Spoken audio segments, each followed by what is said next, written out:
नई पीढ़ी का किसान अब सिर्फ परंपरागत खेती पर ही नहीं निर्भर रहना चाहता। वह मत्स्य पालन, मुर्गी पालन, भेड़ पालन सहित अन्य विकल्पों पर भी ध्यान दे रहा है।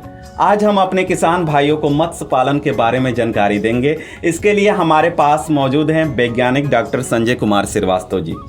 आपने मत्स्य उत्पादन के लिए नए नए प्रयोग किए हैं, जिससे किसानों की आय बढ़ी है। आपकी इस सक्रियता को सरकार ने भी सराहा है। आपको मुख्यमंत्री योगी आदित्यनाथ के हाथों कृषक सम्मान मिल चुका है। आइए इस संबंध में बात करते हैं डॉक्टर संजय कुमार श्रीवास्तव जी से। नमस्कार दोस्तों, मैं हूं राजू रुद्र और आप देख रहे हैं लाउड स्पीकर 90 FM। सर, हमारे स्टूडियो में आपका बहुत बहुत स्वागत है। धन्यवाद। नमस्कार सब लोगों को। सर, हम चाहेंगे कि हमने तो थोड़ा सा शॉर्ट में इंट्रो दिया, हमारे लिसनर और व्यूअर को थोड़ा अपने बारे में बताएं। मैं डॉक्टर संजय कुमार श्रीवास्तव, मैंने फिशरीज की पढ़ाई की और फिशरीज में ही शोध किया। पंतनगर विश्वविद्यालय से मैंने मछली की पढ़ाई की और फाइनली मैंने गोरखपुर विश्वविद्यालय से मछली संबंधी विषयों में शोध करके और PhD प्राप्त किया। चूँकि बहुत विस्तार हो जाएगा, मगर एक रिसर्च के समय की ही घटना थी जिसने मुझे प्रेरित किया कि मैं जो है वो मछली पालन ही करूं। अगर समय होगा तो मैं बताना चाहूँगा। बिल्कुल सर। मैं जब विश्वविद्यालय में शोध कर रहा था तो उस समय मेरा शोध एक किस्म के घोंघे पर था। अच्छा। उसके नर्वस सिस्टम पे था। और इसी बीच हम गांव पर जब एक बार गए तो वहाँ पे हमारे वहाँ जैसे गांव में प्रथा होती है कि नाव लोग बाल बनाने आते हैं, तो वो हम लोग काका काका बोलते थे, मतलब वो बड़े बुजुर्ग थे। उन्होंने पूछा कि भाई 16 की पढ़ाई, मैंने MSc को MA को उसमें 16 बोलते थे गाँव में लोग, आपने पूरी कर ली, पढ़ने में बहुत तेज थे, आप टॉपर स्टूडेंट थे, तो अभी आप क्या कर रहे हैं? तो उनकी भाषा में मैंने उनको बताया कि मैं शोध कर रहा हूँ और एक किस्म के घोंघे पे शोध कर रहा हूँ। अच्छा। और उसके नर्वस सिस्टम पे, जैसे आपको कहीं जल जाए, छू दिया जाए तो पता लगता है, वैसे उसके पास भी उस तरह का तंत्र होता है। तो काफ़ी देर चुप रहे, फिर बोले कि इतना पढ़ लिख के आपको घोंघा ही मिला था शोध करने के लिए। हाँ। तो सारे लोग हंस दिए, मैं भी झेप गया। हाँ। बाद में मैं आया तो मेरा रिसर्च में, घोंघे के रिसर्च में मन नहीं लगता था, जबकि उसमें मैं जिन अपने गुरुजी के साथ रिसर्च कर रहा था, मेरे वो हेड ऑफ डिपार्टमेंट थे। और उनके साथ रिसर्च करने का मतलब ये था कि आप कालांतर में उसी विश्वविद्यालय में कहीं ना कहीं आप समायोजित कर लिए जाते। लेकिन उसके बाद से मुझे ये अच्छा नहीं लग रहा था। मैंने फिर बहुत सोचा, अपने मित्रों दोस्तों से बात की, तो मुझे ये लगा कि उसके कहने का अर्थ ये था कि आपका शोध जनोपयोगी नहीं है। अच्छा। आपका शोध जनोपयोगी नहीं है, जनसुलभ नहीं है। तो मैंने उससे पूछा कि आप आखिर किस चीज़ पर चाहते हैं मैं शोध करूं? तो वो नाई काका ने मुझसे कहा कि भाई तालाब में ही घोंघी भी होती है और तालाब में ही मछली भी होती है। अच्छा। तो अगर आप मछली पे शोध किए होते तो हम लोग को भी कभी मछली खाने को मिलती। तो मुझे यही लगा कि भाई उसने ये बात इसी संदर्भ में कही होगी कि आपका शोध जो है वो लोगों के फायदे के लिए है या नहीं है। तो अंततः मैंने डिसाइड किया कि मुझे मछली पे ही शोध करना है। बीच की चीज़ें मैं शॉर्ट कर देता हूँ। मैं पंतनगर विश्वविद्यालय गया, वहाँ पे मैंने जो है मछली पे शोध किया। फाइनली मैं आकर के गोरखपुर में जो है वो PhD अपनी जमा किया। और चूँकि मैं तय कर चुका था कि मुझे मछली पालन ही अपनी आजीविका के लिए अपनाना है, लिहाजा बड़ा विरोध होने के बावजूद भी, घर परिवार से विरोध, रिश्तेदारों से, नातेदारों से, मित्रों से भी यहाँ तक कि विरोध हुआ कि भाई आपका इतना अच्छा करियर है और सरकारी नौकरियां आपको मिल रही हैं, लेकिन आप उनकी कदर नहीं कर रहे हैं। ये हमारे भी काफ़ी विरोध के बाद मैंने शुरू किया। हाँ, जी आ रहा था। ये बड़े विरोध के बाद मैंने काफ़ी शुरू किया और शुरुआत में काफ़ी संघर्ष किया गया। लेकिन ये था कि सारी परीक्षाओं को पास करने के बाद से जब फिशरीज ने मत्स्य पालन ने हम लोग को दिया तो उम्मीद से ज़्यादा दिया, ये मैं बोल सकता हूँ। सर, अभी जैसे आपने बताया अपने करियर के बारे में, तो उस समय तो काफ़ी लोगों का आपने ताना सुना। तो मेरे तरफ से भी एक आपसे जानकारी लेना चाहेंगे कि आप पढ़ने में भी होनहार स्टूडेंट थे, तो कभी आप IAS PCS भी बन सकते थे, तो उधर क्यों नहीं गए आप? इधर ही क्यों आपका रुझान जा? जब एक बार ये तय हो गया कि हमें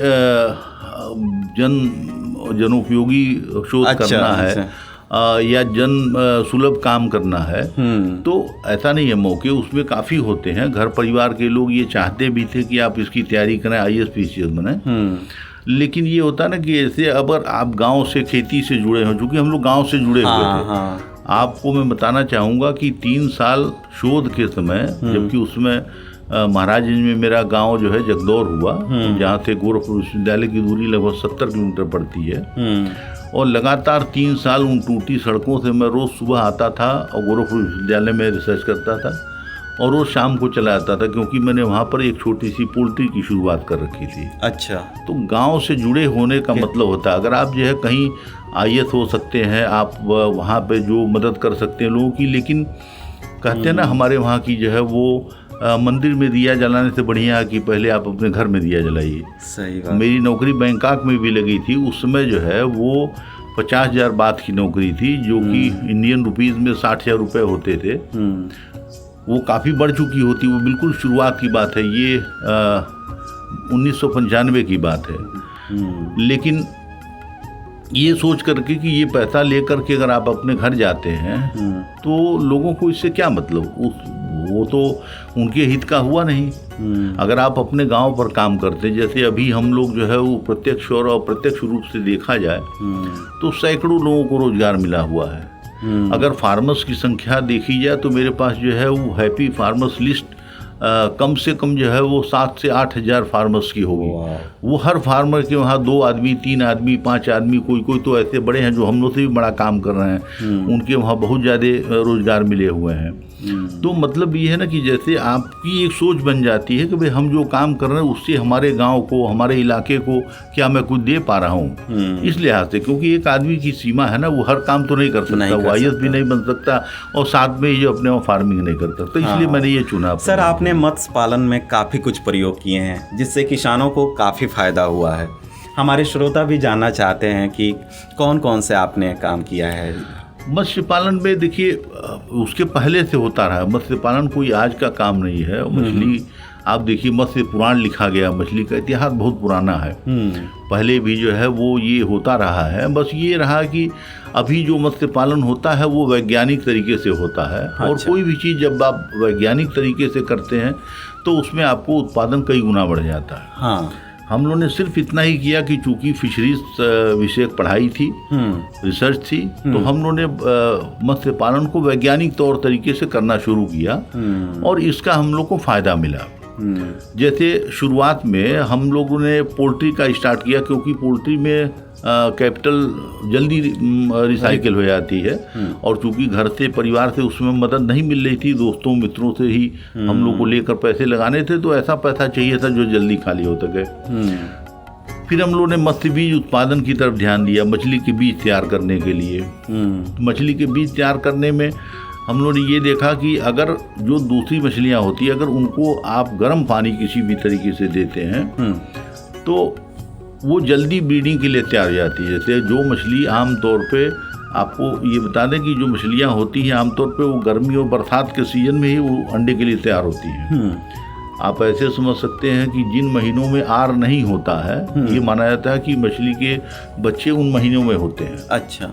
जैसे आप सितंबर, अक्टूबर, नवंबर, दिसंबर, जनवरी जा रहे हैं, फरवरी जा रहे हैं, मार्च, अब अप्रैल में देखिए आपका अप्रैल मई आ गया। हाँ। अप्रैल और मई में अंतर हो गया ना, मई में आपको नहीं है आर। मई, जून, जुलाई, अगस्त, ये 4 महीने ऐसे हैं जिनमें आपको आर नहीं मिल रहा है। तो हम लोग ये समझाने के लिए मोटी भाषा में बताते हैं जिस महीने में आर नहीं, वो आपका ब्रीडिंग सीजन है। अच्छा।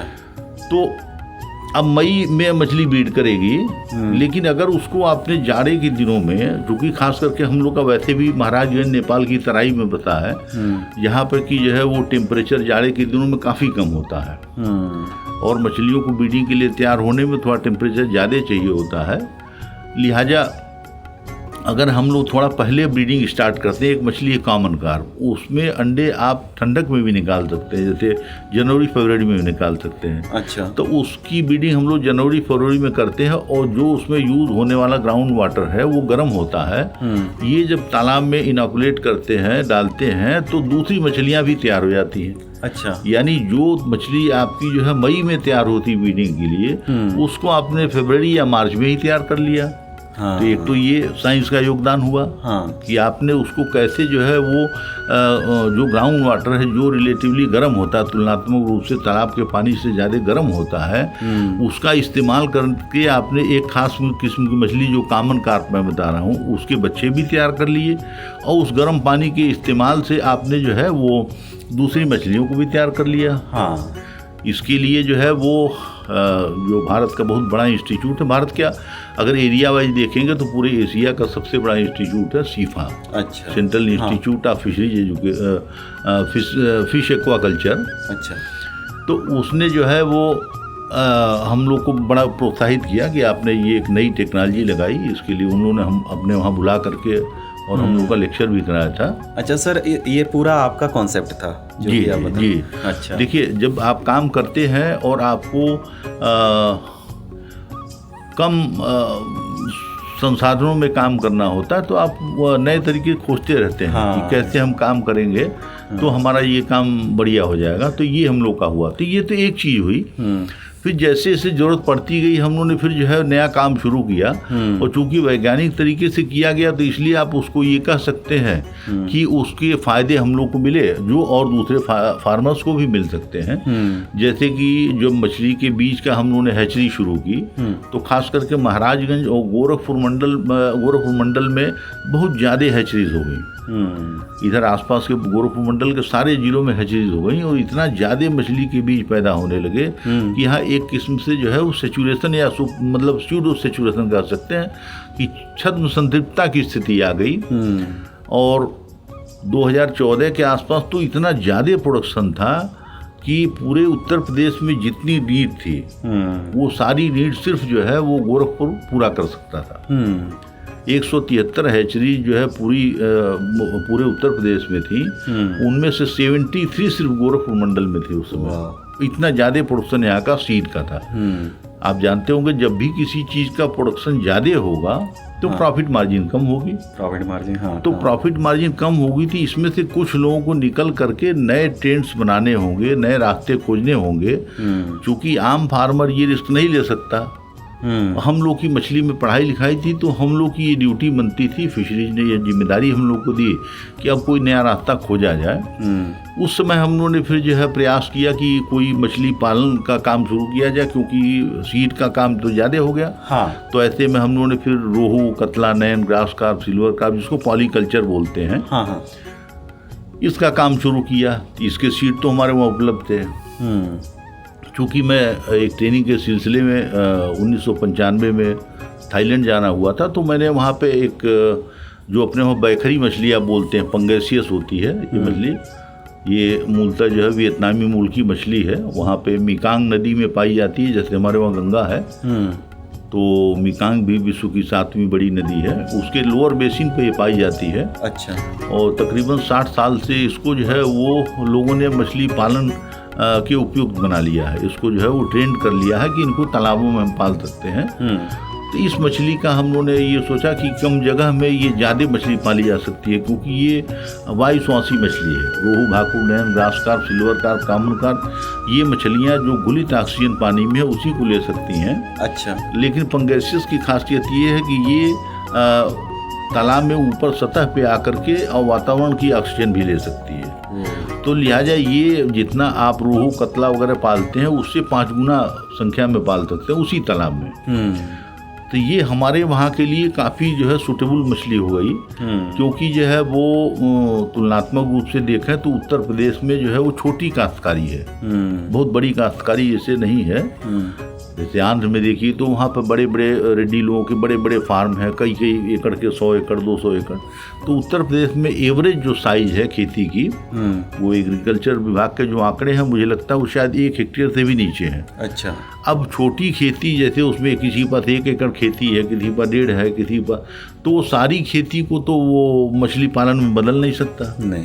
और चूंकि रोहू, भाकुर, नैन जो हम बताए पॉलीकल्चर के लिए आप इस्तेमाल कर रहे हैं उसमें बड़े तालाब चाहिए होते हैं, क्योंकि घुलित ऑक्सीजन वो लेती है मछली। और ये चूंकि वातावरण से ले सकती है इसलिए इसको छोटे जगह पर भी पाल सकते थे आप। ये बहुत बड़ी इसमें जो है वो एक सुविधा थी, जिसके नाते इसका डेवलपमेंट जो है वो गुणात्मक रूप से हुआ यूपी में खास करके। सर तो खास करके मैं ये बता दूं कि उत्तर प्रदेश में हम लोगों ने इसको 2009-10 में पहली बारी इंट्रोड्यूस किया। वो भी इसलिए कि उस समय हम लोग को जो है डाइवर्सिफाई करना था काम, हैचरीज में प्रॉफिट मार्जिन कम हो रहे थे। उस समय हम 2-3 लोग मिल करके पूरे उत्तर प्रदेश में 1 लाख बच्चे के आसपास स्टॉक किए थे। और आज यूपी और नॉर्थ का इलाका मिला लीजिए तो लगभग ये 23-24 करोड़ सीड स्टॉक होता है। आप सोच सकते हैं कि ये लगभग जो है बहुत बड़ी 23-24-100 गुना, मैंने 2000 गुने से ज़्यादा का जो है इसमें जो है वो इजाफा हो चुका है। सर, फंगेसियस मछली के उत्पादन में क्या क्या चुनौतियाँ आती हैं और उनका क्या समाधान है? फंगेसियस मछली तुलनात्मक रूप से आसान है पालना, क्योंकि मैंने बताया कि ये वातावरण से भी आके सांस ले सकती है। जो हमारे वहाँ की जो भारतीय मूल की मछलियाँ हैं या इनके साथ जो grass carp, silver carp, common carp, विदेशी मूल की मछलियाँ पाली जाती हैं और जो जलीय ऑक्सीजन, घुलित ऑक्सीजन लेती हैं, उनके साथ ये दिक्कत होती है कभी भी ऑक्सीजन कम होने पर वो मछलियाँ मर सकती हैं। इसमें चूंकि ये ऊपर से ऑक्सीजन आके सतह से ले सकती है, लिहाजा ये बहुत कम रिस्की होती है, तो इनका पालन आसान है। तालाब का पानी अगर बहुत गंदा भी हो जाता है तुलनात्मक रूप से, तो भी ये मछलियाँ उसको बर्दाश्त कर लेती हैं। काफ़ी इसके मैंने इसको एक तरह से आप कह सकते हैं बहुत हार्डी मछली है, यानी इसमें कोई चुनौती आती है। अच्छा। मगर कम चुनौती आती है तुलनात्मक रूप से। अच्छा। अब जैसे चुनौती मतलब ये कि चूंकि स्केललेस फिश है, मछलियाँ जो रोहू कतला, उन पे आपने देखे होंगे छोटे छोटे सल्क होते हैं, और ये बिल्कुल नंगी मछली होती है। अच्छा। इसलिए कोई भी इन्फेक्शन होगा तो ये प्रोन होती है, नंबर 1। नंबर 2 बात कि ये जो एक्सट्रीम ठंड है वो नहीं बियर कर पाती। अपने वहाँ की जो मछलियाँ हैं रोहू, भाकुर, नैन, इनको जाड़े से कोई परेशानी नहीं होती। मगर इसमें अगर टेम्परेचर 20 डिग्री सेंटीग्रेड से नीचे होगा पानी का टेम्परेचर, तो फट ये बीमार होना शुरू कर देती हैं, और जैसे ही 15 डिग्री टेम्परेचर या उसके नीचे आता है ये मरने लगती हैं। तो ये बड़ी चुनौती है कि हो रही, यानी कि आपको इसको सिर्फ गर्मियों के महीने में पाल लेना है, और अगर आप उसको बचा पाने में सक्षम नहीं है, उसके तरीके हैं जैसे ग्राउंड वाटर चला के पानी आप गर्म करते हैं या कोई किस्म का पॉली कवर लगा देते हैं कि हीट रेडिएट न करे तालाब का, तालाब गर्म रखते हैं किसी भी व्यवस्था से, तब तो रोक सकते हैं। लेकिन एक आम फार्मर जो ये सब नहीं कर सकता, उसके लिए ये जरूरी हो जाता है कि वो गर्मी के महीनों में ही पाले और गर्मी के महीनों में ही बेच दे। आज के हमारे ऋषि कृषि श्रृंखला में थे डॉक्टर संजय कुमार श्रीवास्तव सर। आशा करते हैं कि जो भी हमने सर से बात की आपको बहुत ही जानकारीपूर्ण लगी होगी और काफ़ी सारा ज्ञान भी मिला होगा कि कैसे मत्स्य पालन में हम शुरुआत कर सकते हैं, कैसे यहाँ से इनकम कर सकते हैं और क्या बेसिक चीज़ों की ज़रूरत होती है। सर ने सारी चीज़ें बहुत अच्छी तरह से बताई। अगले किसी और एपिसोड में फिर आपसे होगी मुलाकात। तब तक देखते रहिए, सुनते रहिए लाउड स्पीकर 90 FM। बजाओ बजाओ जरा झूम के बजाओ। नमस्कार।